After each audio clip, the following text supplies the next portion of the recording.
Hello বন্ধুরা, তোমরা আগের ভিডিওতে দেখেছো আমরা শ্রাবণ মাসের প্রথম দিন গিয়েছিলাম শিবনিবাস বাবার দর্শনে। তো সেই দিনই আমরা আবার গিয়েছিলাম পাগলাখালি। আর পাগলাখালি এই ফার্স্ট টাইম আমি গিয়েছিলাম। আর তোমরা এই ভিডিওটা দেখছো শ্রাবণ মাসের শেষ সোমবার, মানে প্রায় 1 মাস পর তোমরা ভিডিওটাকে দেখছো। তো যাই হোক, আমার এডিট করতে সময় লেগে গেল। मंजिल से ज़्यादा सफ़र खूबसूरत है। তো এই পাগলাখালি যাওয়ার রাস্তায় আমার এই কথাটাই মনে হচ্ছিল। রাস্তাটা এত সুন্দর আর সবুজে ভরা, জায়গায় জায়গায় অনেক ছোট ছোট ব্রিজ এবং চারপাশে মাঠগুলো সব সবুজে ভরে আছে। যদিও এবার বৃষ্টি বেশি, সেই জন্য এত সুন্দর সবুজে ভরে আছে, তারপরও দেখতে খুব সুন্দর লাগছিল। তো আমরা নেমে পড়েছি পাগলাখালি। হ্যাঁ, তুমি একটা কিনেছিলে বাসের আছে, সেই আছে জঘন্যতম। নেমে পড়েছি, এখন যাবো। এখন বাসে ব্রিজ পার হতে হবে, হেঁটে যাচ্ছি এখন আমরা। এই দেখো চারিদিকটা কত সুন্দর। এটা হচ্ছে ঝিল, আর এই ঝিলের ওপরে বাঁশের ব্রিজ আছে, ওই যে দেখতে পাচ্ছ বাচ্চারা খেলছে ব্রিজের ওপর, এটা পার হতে হবে। আর আমি ভিডিওতে এটাকে নদী বলেছি বারবার, তো আগে এই জন্য বলে দিচ্ছি, এডিটের সময় দেখলাম যে এটাকে আমি নদী বলেছি। তো এটা নদী নয়, এটা ঝিল, পাগলাখালির ঝিল। এই ব্রিজটা পেরিয়েও অনেকটা রাস্তা যেতে হবে হেঁটে গিয়ে, তারপরে পাবো আমরা মন্দির। তো চলো দেখতে থাকো, সবুজের সমারোহ দেখতে দেখতে আমরা মন্দিরে পৌঁছাই। আমরা বাঁশের ব্রিজ পার হয়ে গেছি, এখন হাঁটছি। এত সুন্দর লাগছে চারপাশে এরকম সবুজ রাস্তাটা, আর এই পাশে নদী, এক পাশে নদী এক পাশে মাঠ, অসাধারণ জায়গা।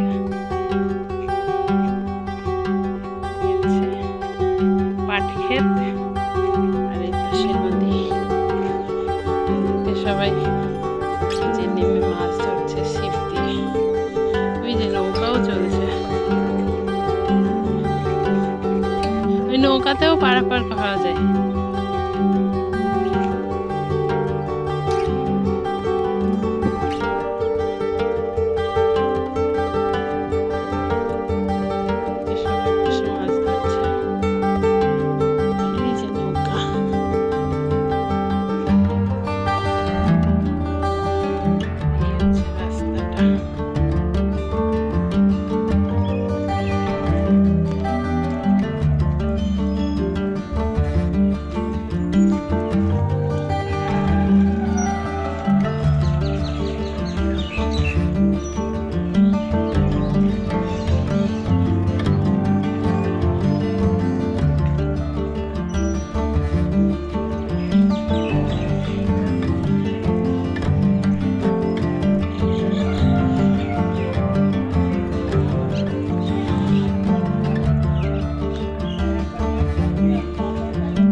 চলে এসেছি মন্দির চত্বরে, এবার মন্দিরের ভেতরে ঢুকবো এবং এর বাইরে একটা বিশাল বটগাছ এবং মন্দিরের ভেতরেও আছে বিশাল একটা বটগাছ।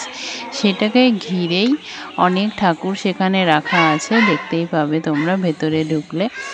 আর সেটাকে ঘিরেই সেখানেই পুজো করা হয় এখানে পাগলা বাবার ধামে।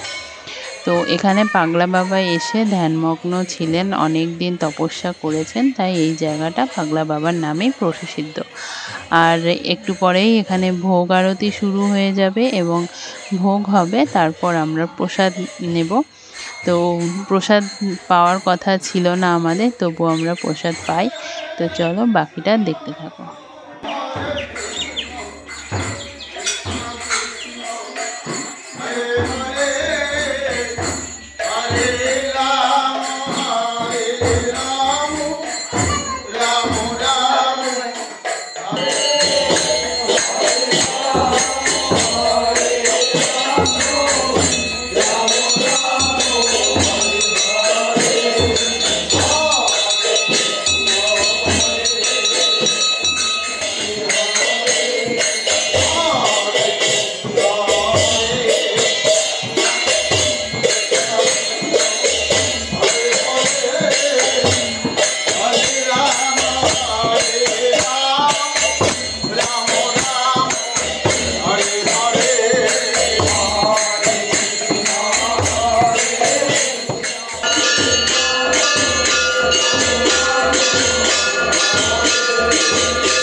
বসেছি প্রসাদ নিতে।